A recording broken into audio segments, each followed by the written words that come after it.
University's Global Development Policy Center, or the GDP Center, as we like to call ourselves. Our mission is to advance policy-oriented research on financial stability, human well-being, and the environment. And we're here today to kick off our Global Economic Governance Initiative seminar series with Professor Joseph Stiglitz from Columbia University. Before I introduce Professor Stiglitz and talk about the topic of the day, which is the International Monetary Fund and to a certain extent the G20's response to the COVID economic crisis, let me just tell you, invite you to a couple other things that we're doing this semester at the GDP Center. We've been sad, not that we're in our offices, but we've just moved remotely and have been having all of our events online. So in addition to this Global Economic Governance Initiative seminar, another one of our research groups is called the Human Capital Initiative. And these folks are having a webinar on Wednesday, October 28th with Alicia Carolyn Holland. It's called Creative Construction, How Bureaucrats Build and Stop Infrastructure in Latin America. We have another series called the Global China Initiative that looks at China's global economic footprint around the world. Next Wednesday on the 21st at 9 a.m., we will feature some folks at the BU team who are unveiling a new spatial data set of Chinese overseas development finance. And we invite you all to our open house on October 22nd, where we'll hear from two alumni from Boston University, Ana Maria Carrasquilla, who is now the CEO of the Asset Management Division of the CAF, or the Development Bank of Latin America, and Lamine Barrow, also a high-level executive at the African Development Bank. That'll be our open house for the semester, and those folks will be sharing how COVID has affected their regions and what those development banks are doing to respond. What we're going to focus on today is the IMF and to a certain extent the G20 response to the COVID-related economic crisis. This week, virtually, just as we are here virtually, the International Monetary Fund's board, in addition to the finance ministers of the G20, have been convening for the first time since the spring to take stock in how the world economy is recovering or not from the COVID crisis and what kinds of measures might need to be taken. Ahead of all these meetings, the IMF's World Economic Outlook came out with some new projections.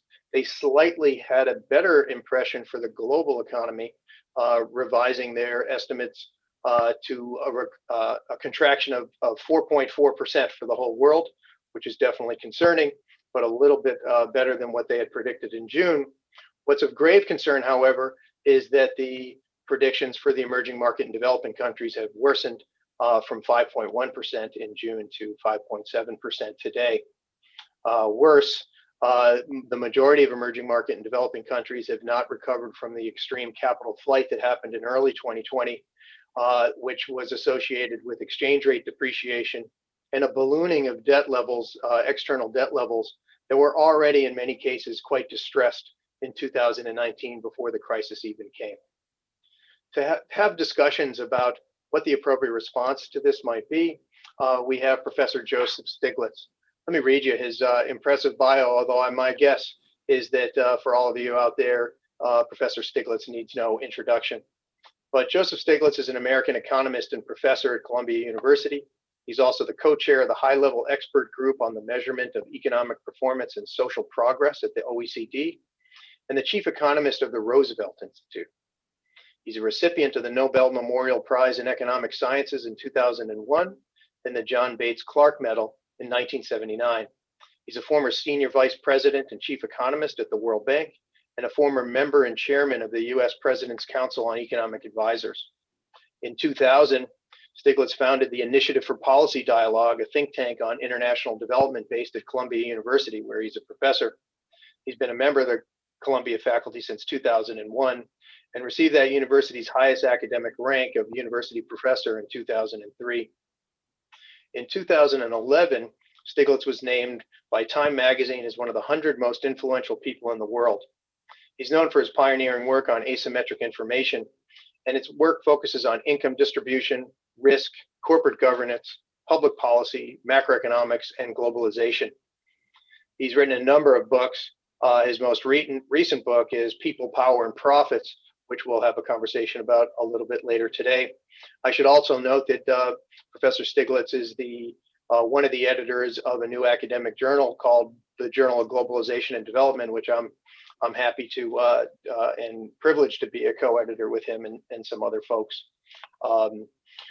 We have a lot of people here in the audience today. I've been saying with some of our events, if you've been to the Global Development Policy Center here at BU, our seminar room only holds about 25 people. So the seminars we've had so far have had 50 to 100 people. So we'd be in real trouble with the fire marshal. Professor Stiglitz was our inaugural speaker for our Paul Streeton Prize a couple of years ago. We knew that he was going to have a big crowd, so we moved him to the WBUR space, which was standing room only at 200 people. Well, today we'd even have to call the fire marshal on that one, Professor Stiglitz, because we have 540 people who are registered for today, and our Zoom account only holds 500. Luckily, the GDP Center staff has been able to also make this be live streamed. So if there's folks out there who've been having difficulty getting in, or other folks in their office want to take a look, go to the GDP Center webpage, www.bu.edu/GDP under events, and you can go to the live stream so you can take part in this. I've prepared some questions for Professor Stiglitz, and then Professor Stiglitz and I will have a conversation for a bit, but then we want to make this a global conversation. And so we'll welcome some questions with you after we get into it for a little bit. Because there's so many people, what we ask you to do is go into the Q&A section of the Zoom. So if you look at your Zoom account, down in the bottom, you'll see Q&A. And please put your name and your affiliation so we can get to know each other. And I'll try to read to Professor Stiglitz clusters of questions once we get through some of these questions. So welcome, Joe. It's great to have you here.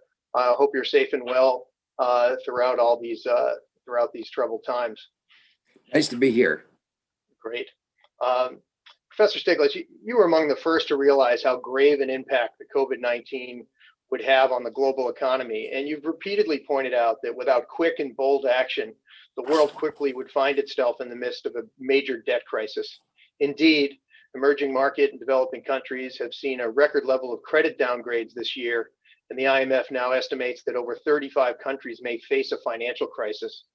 My general question is, how adequate has the response of the IMF and G20 been in the early days of the crisis, and what unfinished business lies ahead for the IMF as it convenes this week? A mutual friend of ours, Mary Louis from the G24, can't be here today because she's an observer at the IMFC, which is finalizing its communique now. She sharpens that question a little bit, and let me share with you what she asks. She says the broad issue for the G24 or emerging market and developing countries is that it's imperative that they get the fiscal and financial space to do whatever it takes to get on a road to and sustain a recovery. The declines in revenues has made things so much harder, and countries had pre-existing debt vulnerabilities. So the question she has is, what should be the international response in the time of COVID to avoid further debt distress and to address the debt overhang so these countries don't become a major problem, and they have the ability to do the necessary emergency responses to finance a green and inclusive recovery? There's lots of proposals out there. What should be done? Well, the G20 has been very good in its rhetoric. They said they will they'll use all available instruments. Unfortunately, there's a big gap between the rhetoric and what they've done. What is very clear is that given the depth of the economic downturn, there needs to be a lot of, you might call, stimulus fiscal action. Unfortunately, the developing countries and emerging markets don't have the fiscal space. Let me just put it in context. You've already mentioned this. The downturn is much deeper in the developing countries and emerging markets. They're expected a downturn of 5.7%. The developed countries are doing better. On the other hand, countries like the United States spent $3 trillion in responding in fiscal stimulus and another $3 trillion in monetary stimulus. $3 trillion is roughly 15% of GDP. The developing countries and emerging markets just can't do that. And if they are limited to their in their ability to get access to resources, there will be austerity. Their incomes will be going down, the tax revenues will be going down, and that will cut their expenditures. And we call that a balanced budget contraction. And that's going to exacerbate the economic downturn. Now, I said before, the G20 said they would use all available instruments. Well, the one thing they have succeeded in doing is a debt stay initiative. But a stay is not a solution because many of the countries, you pointed out, are being downgraded. A stay is just a postponement of the execution, if you want to think of it that way. They're not going to be able to repay what they owe. So, and then the stay itself has been limited to official debt, hasn't included the increasingly important private debt, not even clear the extent to which it includes multilateral debt. So the important point is the stay is not comprehensive and the stay is not enough. Now, let me just emphasize why being comprehensive is important. There are multiple creditors, and each creditor is going to worry about his not getting repaid, doing nothing more than allowing somebody else to get repaid. So unless it's comprehensive, everybody's going to be reluctant to join. And right now, the private sector has been very explicit. It's not interested in joining. They've done it most explicitly in the context of Africa. And then finally, as I said, debt stay is just postponing the day of execution. What is needed is more assistance. SDRs, special drawing rights, is a framework already there for providing substantial assistance. $500 billion could be done without going back to the parliaments. And the United States and India vetoed it. And there's no indication that they will support it at this particular meeting that we're going. So there's a need for substantial assistance. Interestingly, there are bills in Congress in the United States expanding that from $500 billion to $2 trillion. There needs to be mechanisms of encouraging debt restructuring. Debt restructuring for the private sector, and there's a whole list of things we can talk about later, but also a framework for sovereign debt restructuring. Now, I was asked to chair a commission by the president of the UN General Assembly in the aftermath of the 2008 crisis. And one of our principal recommendations was a new framework for sovereign debt restructuring. And the General Assembly then in 2014 overwhelmingly supported that idea. And in 2015, adopted a set of principles guiding those sovereign debt restructurings. Overwhelming. I think there were only 6 countries voting against. Unfortunately, they happen to be 6 powerful countries, including the United States. So here we are, 2020, a debt crisis looming, and we don't have the institutional framework. So that is something that this crisis should provide an impetus to do, but that's going to take time. So we need to do something right now. And there's a whole agenda of what we can do to facilitate that restructuring right now. And we could come back and talk about that. Yeah, thanks, Professor. IMF Managing Director Kristalina Georgieva has been a thought leader in calling for a green and inclusive recovery to COVID-19. And obviously, this is something that yourself and Sir Nicholas Stern have also stressed. it really hasn't been part of the discourse in previous crises since the world has made some serious commitments to climate change. That climate change needs to be a core component of any responsible recovery effort. But how, if the IMF appears to be saying the right things for the advanced economies. Of course, the advanced economies have their own key currencies that they can use to save their financial systems, and the Fed has given swaps to most advanced economies, just a handful of emerging market economies. The IMF this week has been saying, go ahead and spend your way out of the crisis to the rich economies. And they've also, to their credit, have been saying that you've got to make climate change a core component of it. But on the other hand, they're hinting at austerity for the developing world. And of course, it takes the whole world to address climate change, and especially to do it in a way that enables a just transition. If we move to austerity, what are the implications for climate change and inequality across the world? Oh, it's going to be a disaster. Let me emphasize that to a large extent, it's in the self-interest of the developed countries to make sure that the developing countries and emerging markets have a strong recovery. It's in their interest in terms of the narrow issue of the economic recovery. You know, going back to the 2008 crisis, that recovery was really enhanced by the strong performance of emerging markets, in particular China. And China grew at 9, 10, 11, 12, 13%. In this crisis, China's growth is going to be much more muted. The estimates are like 3%. That means China won't be pulling the rest of the world out of the crisis like it did in 2008. That means it's even more important that all the countries in the world have a recovery. And obviously, if they're engaged in austerity, the kinds of numbers that you talked about, the decline of 5.7%, there's not going to be a strong recovery. Their recession, or depression is a better word, will extend for years. So our recovery will be really undermined by the failure of the recovery of the developing countries' emerging markets.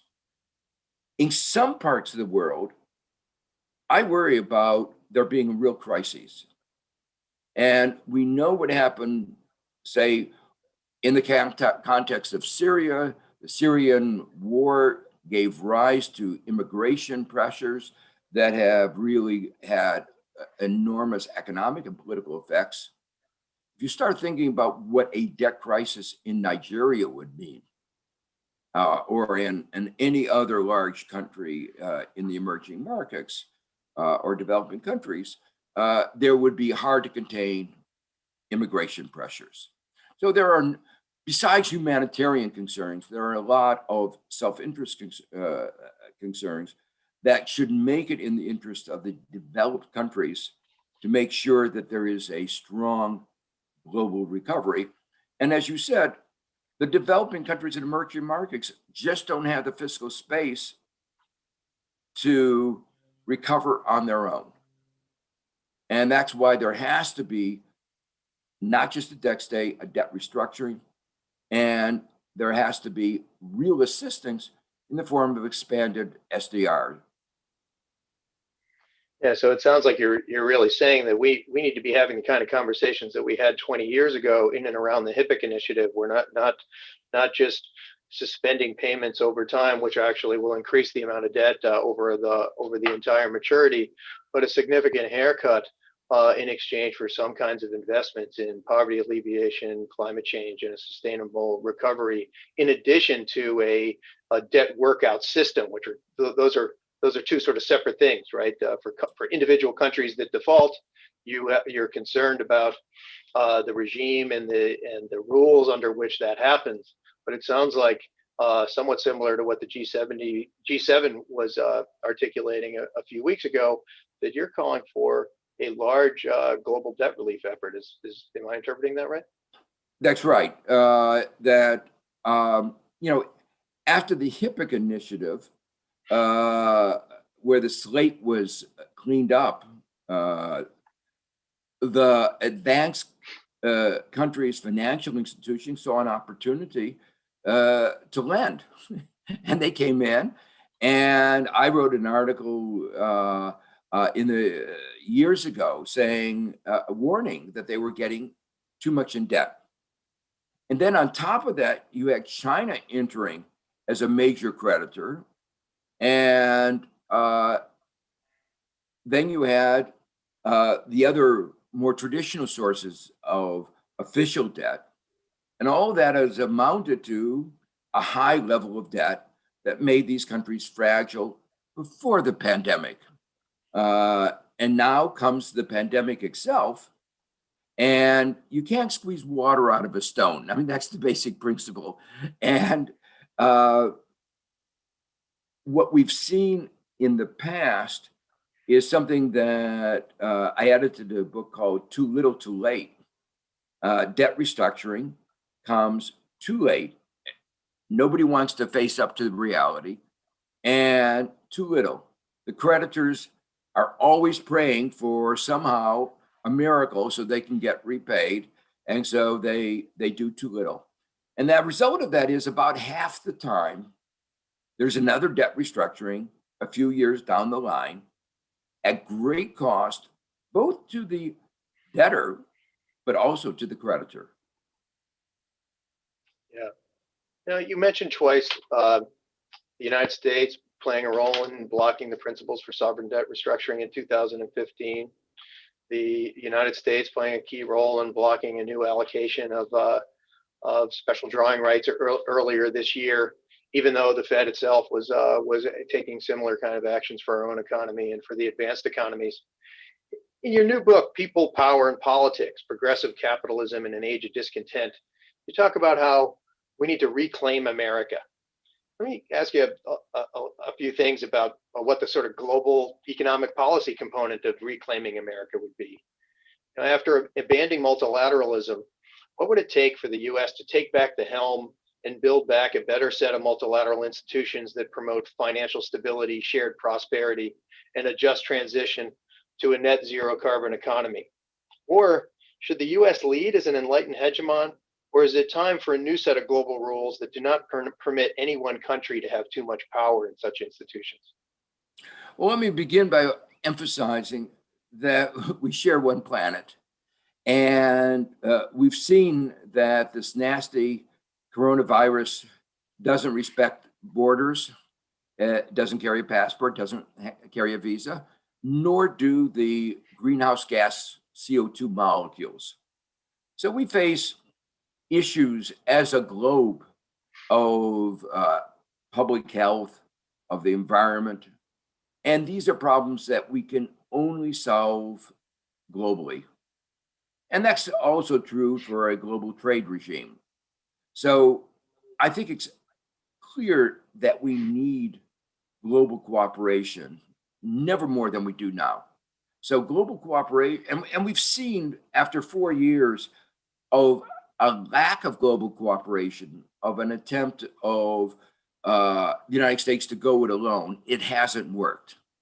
And so I think we've done an experiment, a failed experiment, and out of that failed experiment, we should say we need global cooperation. The reality is today, the United States does not have the dominant position in the global economy that it had in the years after World War II. We're not going to change that reality. And that means we have to work with others. Europe as a whole has a GDP roughly comparable to the United States. China has, in terms of purchasing power parity, a standard measure of the economy and comparing countries with different relative prices, has an economy that's bigger than the United States. So these realities mean we have to cooperate, and we can't write the rules ourselves. There's a further problem. When we wrote the rules, when I say we, it wasn't we who were writing the rules. To a large extent, it was American corporations and American big banks writing the rules. And so they were writing the rules for advantaging them, but at the expense not only of those in the developing countries, but even those at the expense of workers in the United States. So I think actually this kind of global cooperation would actually be a kind of check against this corporatism that emerged in the international arena over the last 40 years, and help us get a kind of globalization that would be good for America as a whole. I think we can actually work out a set of rules and a set of cooperative ventures, like on climate change, that would be better for the U.S. as a whole. Thanks, Professor. Let me just ask one more question, because the equivalent of Zoom phones are lighting up here, and some really interesting folks have some really interesting questions. But let me shift from economic policy to economic theory and economics for a moment. I had the privilege of you sharing with me some of the new academic work that you're doing, and alongside the general narrative of fiscal consolidation that's coming out, come renewed calls for wage, quote unquote, flexibility. In your new academic work that you're working on right now, you model how the COVID-19 shock could create more unemployment when there is more wage flexibility, and that resulting unemployment can become even more accentuated if there is an increase in precautionary saving under all the associated uncertainty. What is it about the economic models used by the International Monetary Fund and others that make them see and recommend fiscal consolidation and wage flexibility rather than countercyclical policies implied by your latest work and your ongoing work over time? Well, I think part of the problem is they exaggerate the perfection of the market economy. They think if wages were flexible, we would be able to get what we call a first best outcome, where there's full employment, efficiency, stability. I've spent my life trying to understand how actual market economies actually work, with imperfect information, imperfect risk markets, imperfect rationality, a whole host of limitations on the market. And we know that even in countries where there are no unions, no government legislation, there's unemployment. We know that capital markets don't work very well. We had a 2008 financial crisis. IMF often forgets that. Not the new IMF, but a lot of the old models forgot that. So that's one thing, that they're predicated on the economy being almost perfect, and you just correct one little thing, wage rigidity, and we get a perfect economy. That's nonsense. The reality is something called the theory of the second best, that given all the other imperfections, correcting one thing could actually make things worse off. And we see that in the context of more wage flexibility. What happens if we have more wage flexibility? In the short run, wages go down because of the unemployment. When wages go down, demand for goods and services decrease. Just very simple economics. And that effect of the decrease of the demand for goods and services outweighs what economists call the substitution effect. And unemployment actually increases. So wage flexibility worsens the unemployment problem. What you need is a fiscal stimulus to increase aggregate demand and restore the demand for goods and services. And then the wage, nothing wrong with the wage once we restore full employment. It's at the right level. So that's a far better way of dealing with this, hopefully, temporary aberration of the pandemic. Thanks for that. I know a lot of folks will be really interested and anticipate this new paper where you outline that in sophistication. Well, I wanted to save the second half hour that we have here for conversation with all the folks that are out there wherever they may be. Folks, just if you want to ask a question, go into the Q&A. Tell me your name and your affiliation, and I'll ask a few questions to Professor Stiglitz. Professor, if it's okay, I'll ask like a cluster of three, and then you can answer them, just so I can get through so many of these great ones. The first one I'll ask is from Leonce Nitikumana. Leonce was the director of research at the African Development Bank and at the UN Economic Commission for Africa, and now he's in the economics department at the University of Massachusetts of Amherst. Great to have you here, Leonce. He says, how should the IMF change its approach to fiscal policy advice in developing countries to enable them to support crisis response in post-crisis recovery? And also, what to do with private debt in the post-crisis period? Specifically, what should the IFIs and bilateral lenders do to pick up the slack? We also have a question from Yan Wang, former World Bank official who has joined the GDP Center as a non-resident fellow. She says, in March and April, there was a sudden stop of capital flows and an unprecedented capital outflows from emerging market and developing economies, which worsened this liquidity crunch and exacerbated the debt issues that we're talking about today. Should these countries have some sort of temporary capital controls during this crisis, is her question. I have a question from Alberto Isgut, and he asks, the restructuring of Argentina and Ecuador's debt this year through collective action clauses seems to have been more efficient than past experiences. Would a strengthening of such contractual arrangements be sufficient to restructure sovereign debts of middle-income countries? And what are the main downsides or obstacles of such arrangements? And just one last one. Azita Barar says, do you think that the United States opposition to special drawing rights or to a new debt restructuring framework will change if Joseph Biden is elected president of the United States? So let me begin with the last question, because I think that's the easiest. The answer to that is yes, it will change. And what's quite remarkable is that the administration, Trump administration, has no good argument for why they oppose it. You know, we've been talking to people in Treasury. We've been trying to find out, what's the problem? And there is absolutely no good argument. So I think that's the easiest question to answer. The question about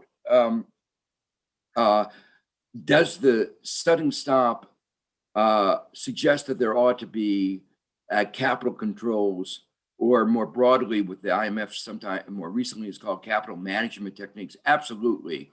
That it highlights the instability of capital flows and the possible devastating effects of those capital controls, of those capital flows when there's a sudden stop. And that says, think very carefully for if you're an emerging market or developing country, before you fully open up your capital account, have in place techniques for managing those sudden capital stops in capital flows. Let me point out that things may be temporarily better, seem to be better than they really are, because of the enormous increase of liquidity by central banks in the United States and Europe. Just like in the aftermath of the 2008 crisis, that flood of liquidity wound up in emerging markets. So there may be right now a high flow of this money from developed countries to emerging markets that's giving them, you might say, a temporary stay on a crisis. But we should not take that as the long run. And the problems, the underlying problems are really there. The Argentina crisis illustrated that two things: the collective action clauses that were put in there in 2015 didn't work in the way that the creditors had hoped, didn't lead to a quick resolution. It took a long time and a lot of work. The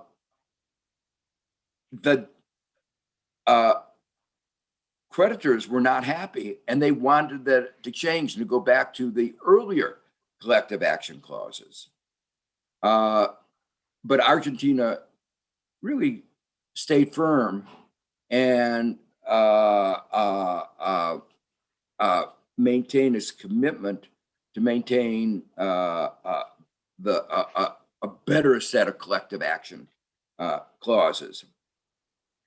But the fundamental question is the following: if one believes that collective action clauses would solve the problem, then why would we have a bankruptcy court within the United States, within Europe, within every country around the world?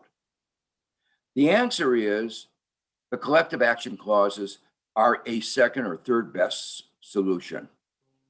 They don't really adequately answer the intercreditor problems. They don't ensure an equitable solution to a debt restructuring. We're seeing those problems in country after country. So that's why it's imperative to have a court.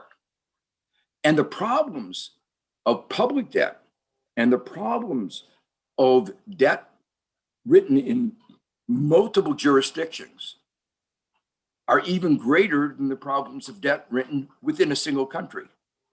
So the challenge of designing debt restructuring is greater internationally with sovereign debts than it would be domestically.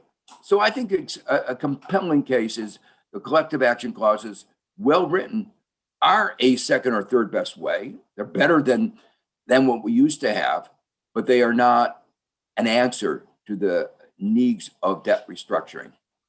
And that brings me to the final question. It's obvious that the countries, the developing countries, emerging markets need more fiscal space.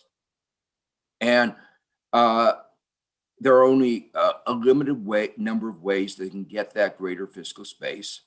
One of them is more tax revenue. And that's one agenda that is going on, trying to reform the multinational tax system to make sure that the multinational corporations pay their fair share of taxes in developing countries and emerging markets. That's an important thing. Secondly, debt restructuring. That's important. I'll come back to that in just a second. Third is SDRs. We've talked about that. Fourth is more foreign aid. So there are a limited number of ways of expanding the fiscal space. The developing countries and emerging markets are not reserve currencies. They can't just expand spending in the way that the United States and Europe have done. So they're limited. I mean, that's the reality. Now, one of the important aspects is an agenda for encouraging private sector debt restructuring, because the private sector is a very big piece of the debt problem. And we don't have the bankruptcy court, and it's not going to happen in the next year or two. And we should start work on it. So what can be done right away? Well, I've actually developed a whole set of proposals. I have a paper with Hamid Rashid where we talk about some of these proposals. Let me just mention a couple of them. One of them is debt buybacks. The debt is now selling on the market at 30 cents on the dollar, 20 cents on the dollar.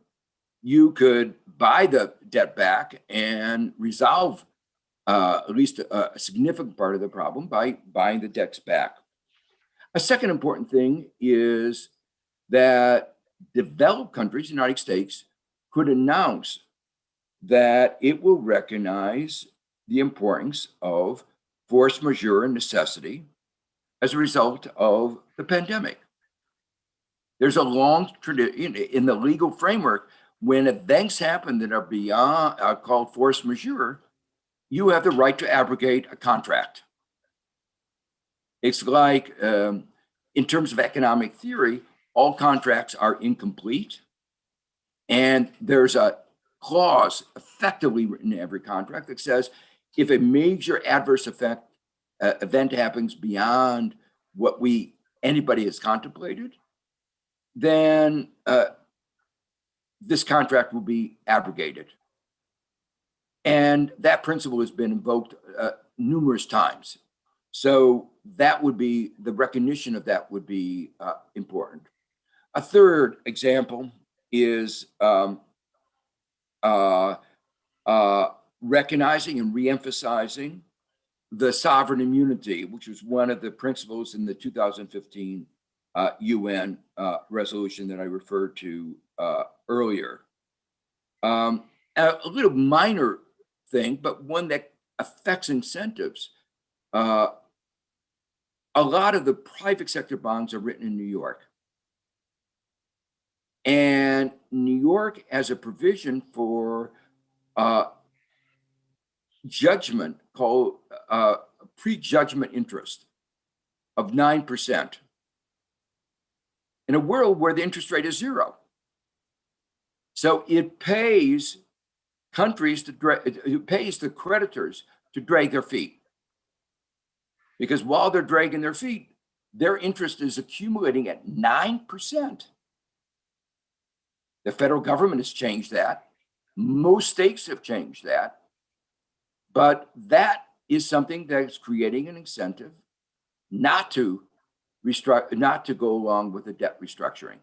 So there are lots of little things like this that would make together a very big difference in incentivizing, encouraging debt restructurings. Thanks. One of the big concerns right now is the role of the credit rating agencies.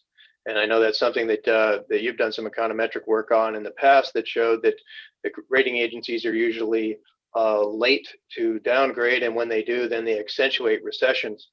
They've become in the middle of this debate now because many countries are reluctant to take part in the Stay initiative, the DSSI at the G20, because by the act of doing so, some of them have seen some downgrading.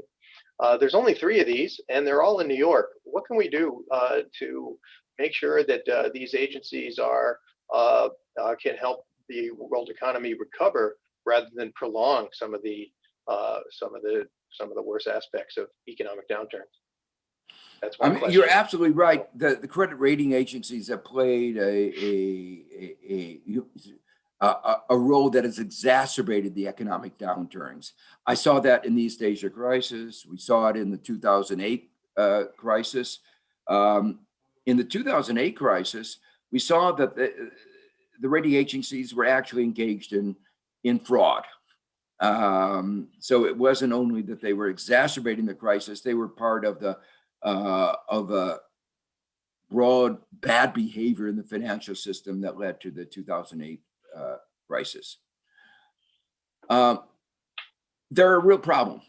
And in the Financial Inquiry Commission that was created in the aftermath of 2008 financial crisis, they were identified as one of the 3 major sources of the problem. Figuring out what to do about it is more difficult. One proposal is, which I think it needs to be taken seriously, is in many of our legal frameworks, regulatory frameworks, we give the rating agencies a semi-public role. We say we'll look to the rating of the rating agencies. We rely on the rating agencies. Due diligence says you have to get a good rating. So we've heightened the power of these rating agencies. And I think one of the things that we need to do is first reverse those kinds of provisions that give them heightened power. And secondly, as part of the agreement with these rating agencies, is to say you have to behave more responsibly, be more aware of the macroeconomic effects of the ratings that you're giving. Great. I think we have a room for just another small round of questions where there's a couple here on climate change. One of them is from John Sward from the Bretton Woods Project in the United Kingdom. I should note that the G20 communique that came out yesterday, one of the things that held it up, because one country worked hard to make sure that the word climate change was hardly even in the communique. John Sward's question is, how should the IMF integrate climate risk into its policies, especially in its surveillance work? How do you see this issue in light of the need for a green recovery, as well as the need to resolve debt vulnerabilities? And then if I come up here, we have Lena Dominelli.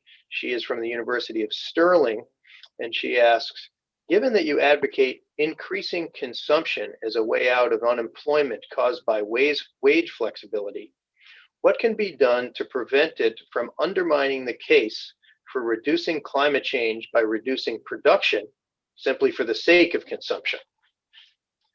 We have a question from Ben Phillips from UNAIDS. What do you predict would be the impact on health and on education in developing countries of a fiscal contraction in the absence of debt restructuring, SDRs, and fiscal space openings? And then the last one I'll ask is from Sarah Sadoun from Human Rights Watch. I'm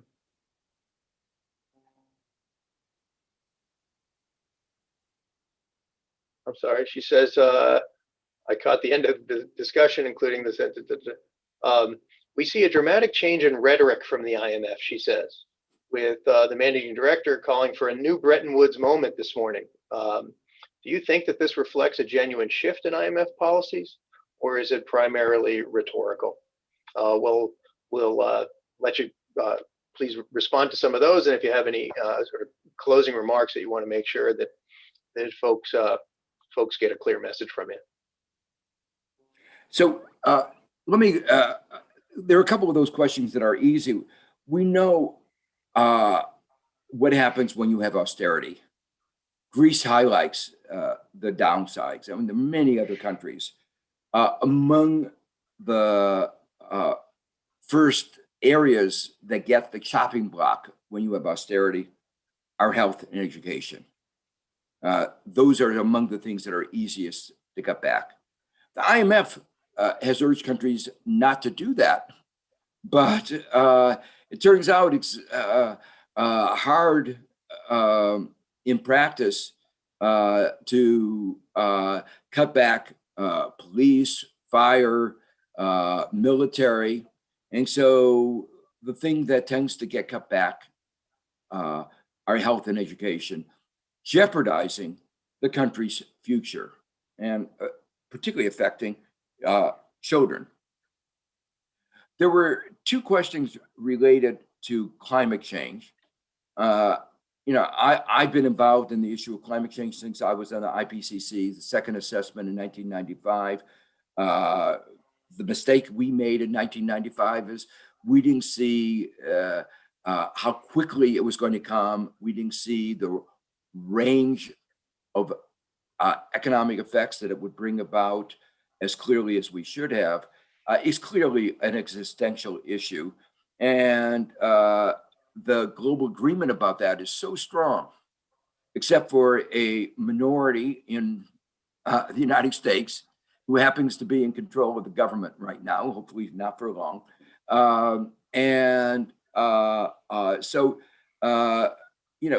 The Paris Agreement was a global agreement, didn't do enough, but got the world moving in the right direction. One of the important initiatives following the Paris Agreement was the corporate disclosure of climate risk. We know 2008, how excessive risk can lead to financial fragility. There is clearly a risk associated both with the damage directly done by climate change. We saw it in the fires, the floods, the hurricanes in the United States this year, enormous amount of damage, but also with the change in asset prices. There are going to be a lot of stranded assets. So the price of a lot of the fossil fuel assets is going to go down dramatically.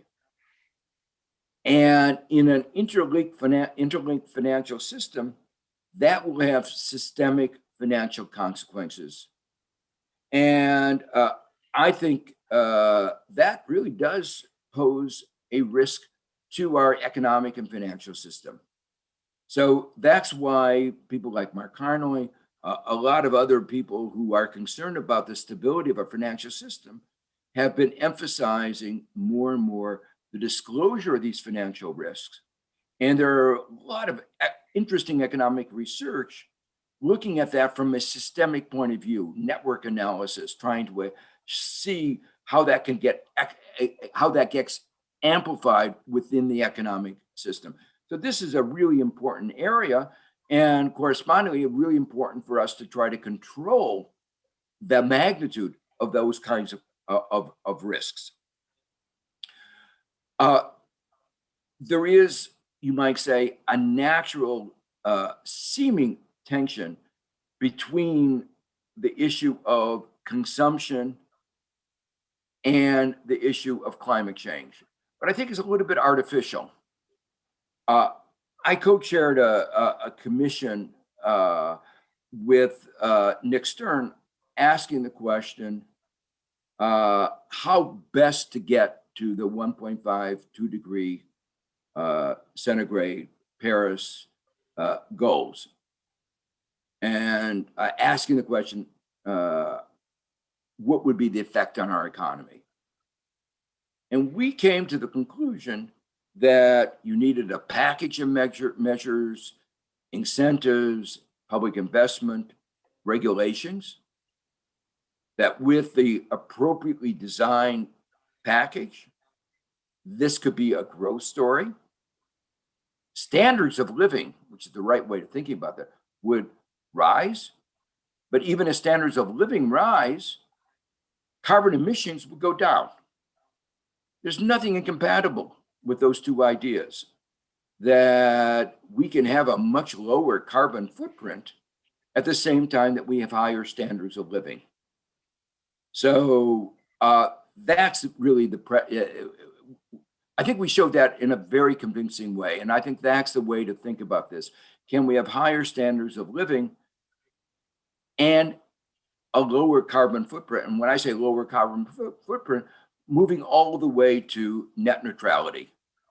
So that is achievable. Could actually, those ideas are fully compatible. Final question. The new Bretton Woods, are we really there? Is it rhetoric or reality? I believe it's real at the top. I believe the head of the IMF is totally committed to helping the emerging markets, but there are constraints. It's a multilateral institution, and the United States, for instance, has the veto power.